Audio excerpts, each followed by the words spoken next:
A história convencional atribui a origem do dinheiro ao escambo. O dinheiro teria surgido a partir da necessidade de facilitar as trocas comerciais. O dinheiro é certamente um facilitador de trocas comerciais. E o escambo é certamente uma forma de troca comercial mais rudimentar, sem o dinheiro, sem o facilitador.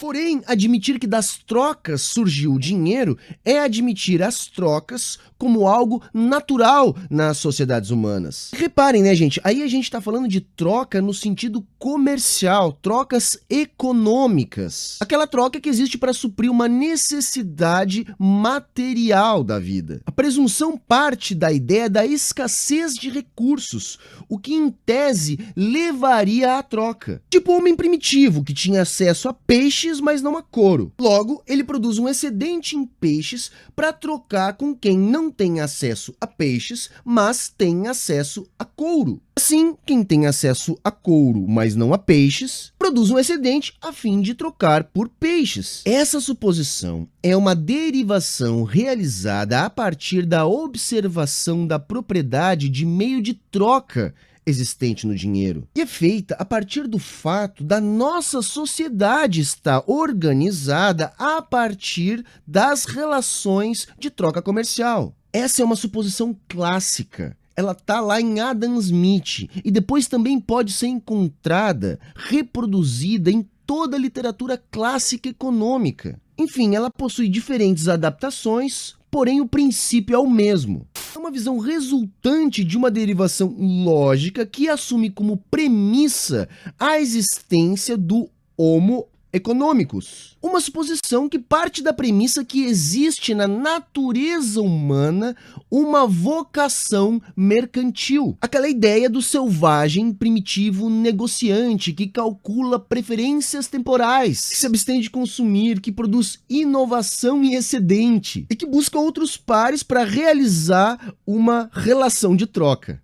Esse princípio do Homo econômicos, ele se baseia não só na ideia da escassez, mas também na ideia de ser natural à espécie humana a noção de produção de excedentes e a noção de propriedade privada. Essa explicação ela é interessante e faz uma dedução lógica a partir do que podia ser observado na conjuntura do arranjo de organização capitalista. E, de fato, ela cumpriu uma importante função no desenvolvimento do estudo do capitalismo. Evidentemente que existia uma lacuna e, portanto, uma necessidade de explicação. Essa explicação servia e existia ao mesmo tempo um conjunto enorme de coisas que também precisavam de explicação. E vamos lembrar que o desenvolvimento da economia política enquanto ciência foi pautado também por uma intensa disputa política. Essa explicação era extremamente interessante nessa perspectiva. A explicação que partia do Homo econômicos não só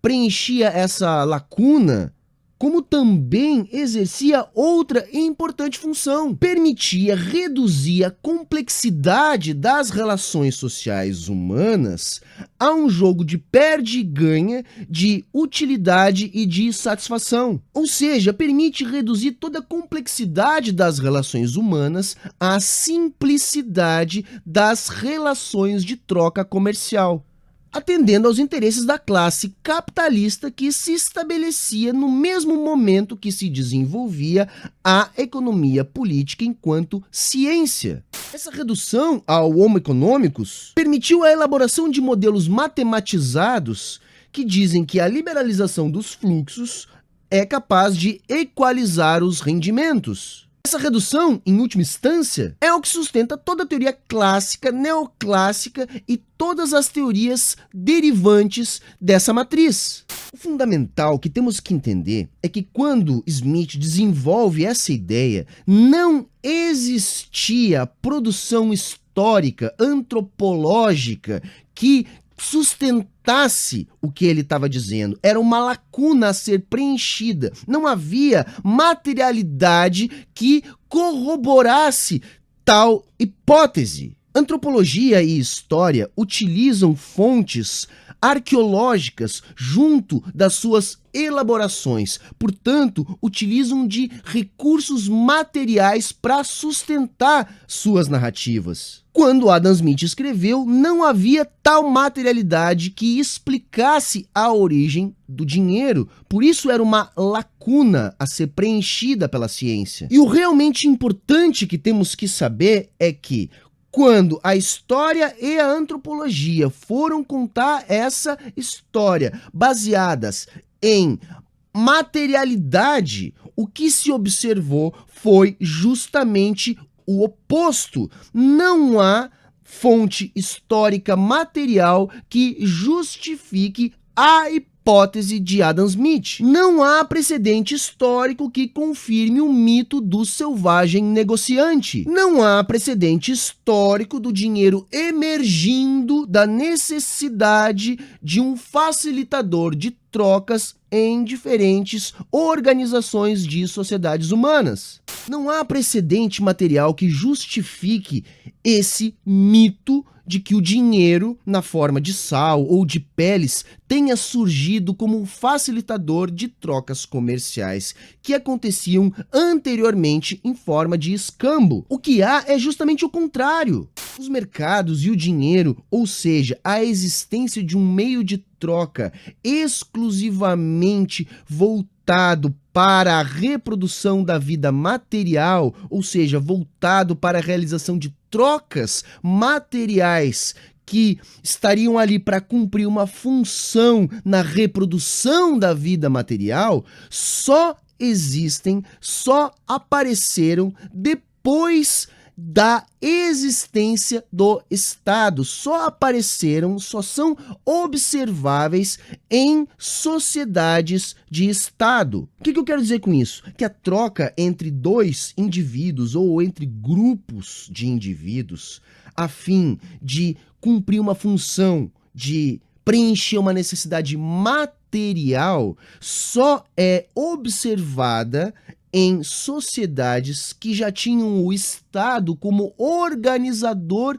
das relações de produção e reprodução da vida material. E o que a materialidade da arqueologia aliada aos estudos da antropologia e da história nos mostram é que essas características ainda aparecem somente em sociedades de Estado que já desenvolveram um certo grau de complexidade, ou seja, bem depois do aparecimento do Estado. Portanto, o que a materialidade nos indica é que primeiro surgem os Estados e com o desenvolvimento desse tipo de sociedade surgem os mercados.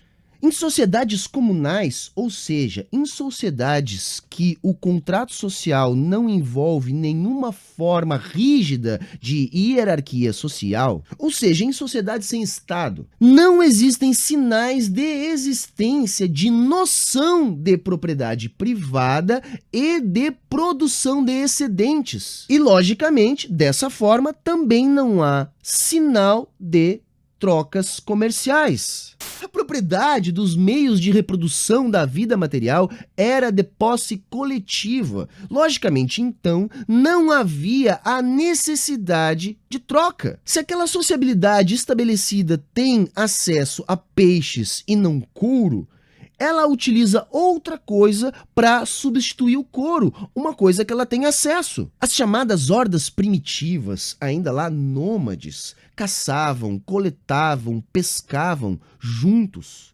A escassez provocava conflitos com grupos rivais, não no interior da sociabilidade estabelecida. Internamente, o grupo sabia da importância do bando para a própria sobrevivência. A gente sabe que biologicamente tem um monte de espécie que vive por aí isolada. Agora, não é o caso da espécie humana, nós vivemos em bando. A gente pode encontrar exemplos na história que a arqueologia nos conta do uso de dentes de leão, de conchas, em trocas primitivas. Só que essas trocas não tinham sentido econômico, essas trocas tinham o sentido de reorganizar algum aspecto da vida social. Por exemplo, elas podiam ser usadas para arranjar um casamento, podiam ser usadas para estabelecer uma relação de cooperação com um grupo distante ou mais ou menos distante. Trocas primitivas envolvendo esse tipo de recurso como instrumento não tinham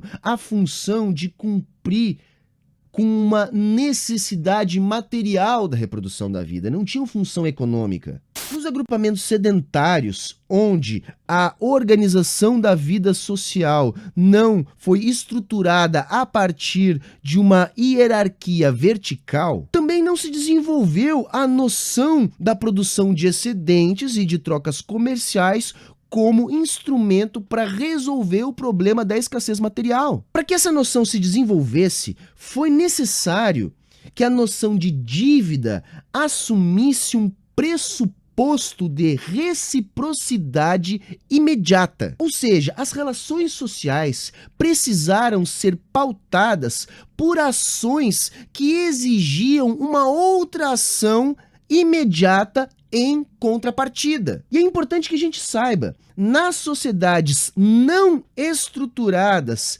a partir da noção da troca, já existia a noção da dívida. A dívida é o que gera um compromisso moral. Você deve a sua existência a seu grupo. Você não existiria sem os que vieram antes. Não existiria sem a estrutura que permitiu que você se desenvolvesse. Esse tipo de noção de dívida aparece de uma forma ou de outra em todas as sociedades humanas. Só que essas dívidas elas não existem para serem quitadas. Servem para estabelecer vínculos sociais e estão no centro da organização das sociedades humanas. E, portanto, se relacionam também diretamente com a reprodução da vida material. Na sociedade sem a existência de contrato social verticalizado, ou seja, sem Estado, essa dívida se expressa na organização da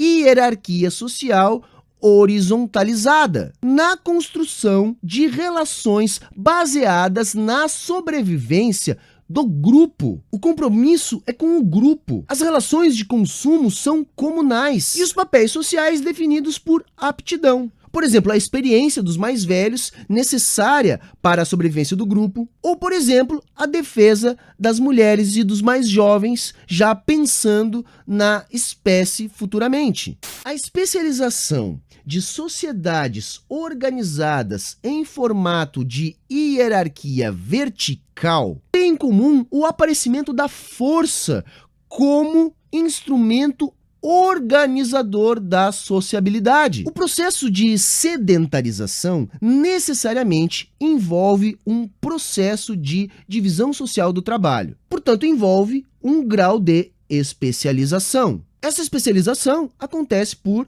aptidão. E se a organização é constituída numa sociabilidade que deriva de uma estrutura horizontal, onde tradições são mais relevantes na manutenção do arranjo social, a tendência é a formação de uma sociedade comunal, como a dos tupinambás aqui no Brasil, que não conheciam a produção de excedentes ou a propriedade privada, muito menos o mercado.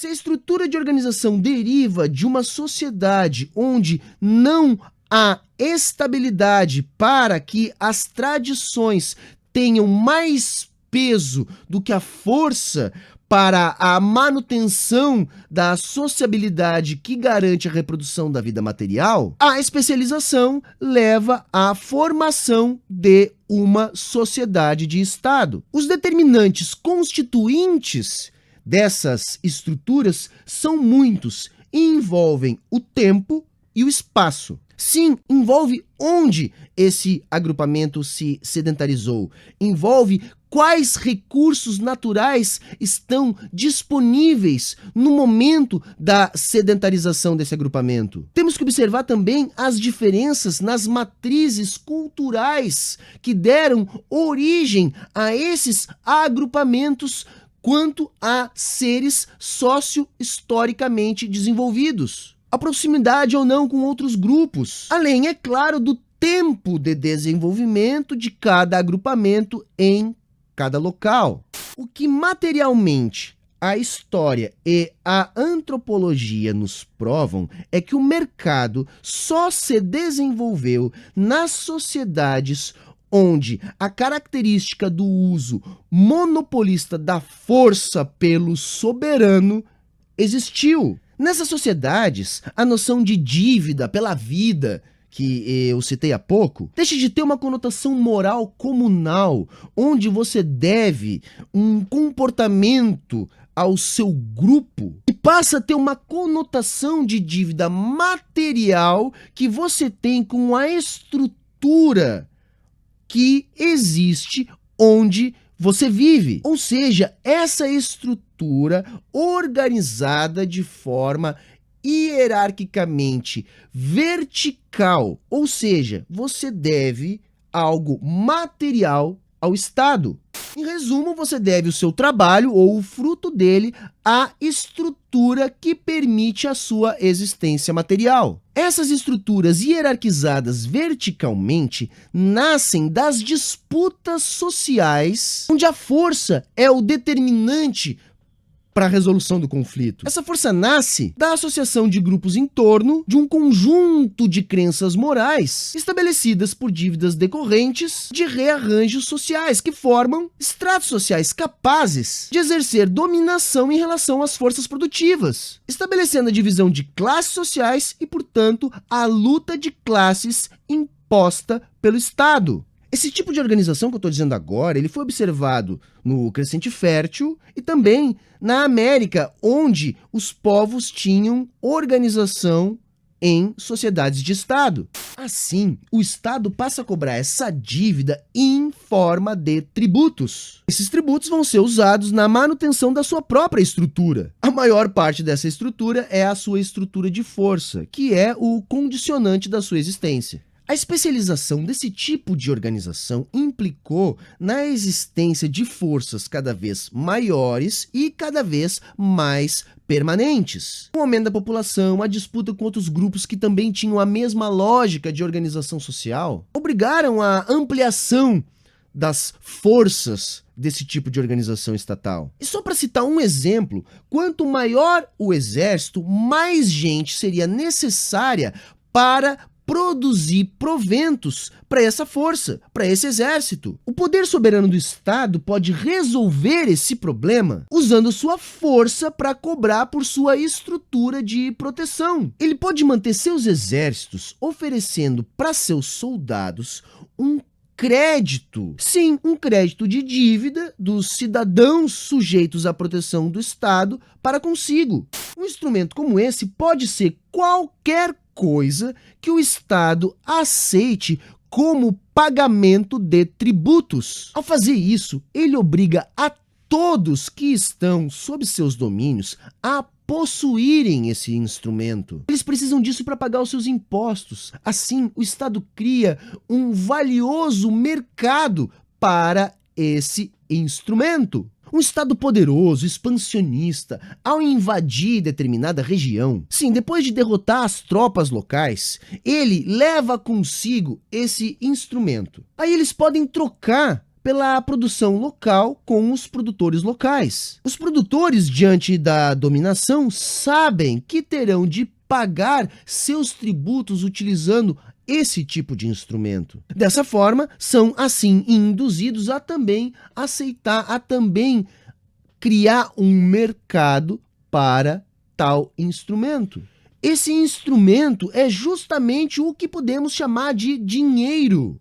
O valor desse dinheiro, seja lá qual ele for, pele, concha, sal, sei lá, é dado pelo poder do Estado que o exige como pagamento de seus tributos. A espécie desse instrumento, aquilo que ele é feito, é necessariamente algo de difícil acesso, de difícil reprodução, de difícil falsificação. É daí a preferência por metais raros. É por isso que na antiguidade, locais como Minas eram locais de disputa política, locais altamente interessantes para os impérios. Outra coisa extremamente importante é que, ao estabelecer o dinheiro como a dívida a ser paga ao Estado, o Estado também cria a unidade de conta. Sem unidade de conta, não há como organizar um mercado de trocas em escala. Portanto, não há como organizar uma sociedade pautada a partir das trocas. Ao criar uma forma de manter a estrutura de força a partir da noção de dívida, o Estado criou uma unidade de conta, uma reserva de valor, já que ele assegura o valor desse instrumento, e também um meio de troca, um facilitador. Então, minha gente, o Estado é que cria o dinheiro, que é fundamental para a existência do mercado. Ao manter a organização social baseada numa dívida moral, cobrada por aparato de força, e ao usar como meio para quitar essa dívida um instrumento específico, o Estado criou forçadamente uma mudança nas relações sociais. Introduziu a necessidade de produção de excedentes. E também introduziu a noção de propriedade privada ao determinar o que iria cobrar de cada um, fazendo com que cada um tivesse em sua propriedade aquilo que o Estado o cobraria. A cada um, portanto, coube produzir um excedente, aquilo para o seu sustento e, no mínimo, a mais para garantir o que o Estado o cobraria. O Estado cria a noção de excedente e de propriedade privada. Isso é observado quando percebemos que as sociabilidades estabelecidas sem a noção do Estado não desenvolveram essas noções. Ao criar essas noções, ele forçou a todos a desenvolver uma sociabilidade que permitisse acesso ao dinheiro. O que eu estou querendo dizer com isso, gente? Eu estou querendo dizer que o Estado criou a necessidade de existirem trocas comerciais para a obtenção desse instrumento, que é o dinheiro, que é como as pessoas tinham que pagar suas dívidas. Ou seja, meus amigos, o Estado criou o mercado. A gente só encontra exemplos para citar na história de sociedades que utilizavam o escambo como trocas comerciais a fim de resolver a falta de alguma materialidade em sociedades que já conheciam anteriormente o mercado. Ou seja, em sociedades onde o mercado e o dinheiro já haviam sido introduzidos por sociedades que conheciam o Estado. O escambo aparece quando tem um sumiço do dinheiro. A gente pode observar isso, por exemplo, no colapso do Império Romano, na transição para a Idade Média. O mercado não desaparece completamente, porém, a moeda romana praticamente some. O escambo substitui a moeda na realização das transações. Contudo, antes de haver escambo, havia moeda e mercado. E, inclusive, a moeda romana servia ainda neste momento como unidade de conta. Portanto, o que eu estou aqui afirmando é que o dinheiro não derivou do escambo. É o contrário. O escambo, como forma de solucionar um problema econômico, derivou do dinheiro.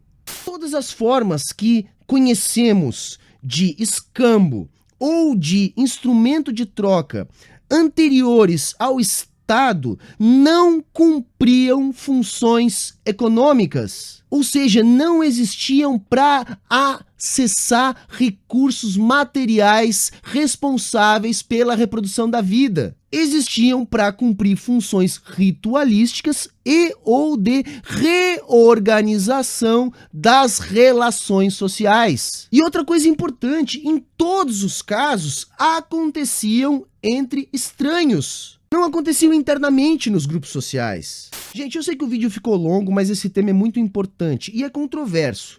Esse vídeo é baseado nesse livro aqui, ó. Esse livro aqui, ó, que chama-se Dívida, os primeiros 5.000 anos, tá? Do David Graeber.